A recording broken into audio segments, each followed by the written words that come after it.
Hey guys, welcome back to TechMan. Today, let me show you how to turn off read receipts in X or Twitter. I was messaging someone on the X app recently and realized they could see when I read their messages, which, let's be honest, can add a little pressure to reply instantly.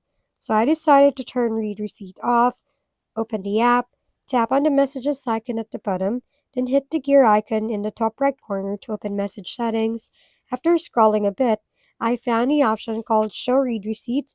If that toggle is turned on, it means people can see when you've read their messages. I simply switch it off, and that was it.